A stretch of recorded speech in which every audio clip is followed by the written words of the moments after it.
नमस्कार मंडळी, आज मी बनवली होती आपली मूड अँड फूड मराठीची स्पेशालिटी बटाट्याच्या काचऱ्या. हो बटाट्याच्या काचऱ्या. सारख्याच काय बनवतेस बटाट्याच्या काचऱ्या असं म्हणाल आता, पण काय करू, भाजी होती घरात पण ती 4 डब्यांना आणि आम्हाला पुरणारी नव्हती. त्याच्यामुळे म्हटलं एकच भाजी करायची, तर आता बटाट्याच्या काचऱ्याच करू. मग काय वरण भात, आणि हा टिफिन जरा लवकर द्यायचा होता त्याच्यामुळे त्यांच्या चपात्या मी आधी करून घेतल्या, टिफिन बांधून दिला आणि मग बाकीच्या चपात्या केल्या.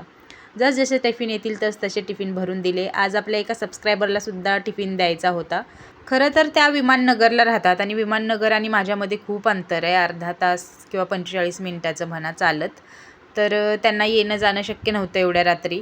त्याच्यामुळे त्या म्हटल्या आम्ही ऑनलाईन बुक करतो, आणि हा त्यांचा रिव्ह्यू मी वरती दिलाय, बघू शकता तुम्ही. मस्त त्यांना आवडलं जेवण. आमच्या बिल्डिंगमधली एक आंटी गावाला गेलेली आहे, तिच्या मुलाला सुद्धा टिफिन द्यायला लागतो. हा त्याचा टिफिन आहे आणि माझ्यासाठी काही भाजीच राहिली नाही. मग माझ्या नशिबामध्ये सकाळचा भात आणि अख्खा मसूर, आणि हा इथं मँगो लवर मँगो खाताना.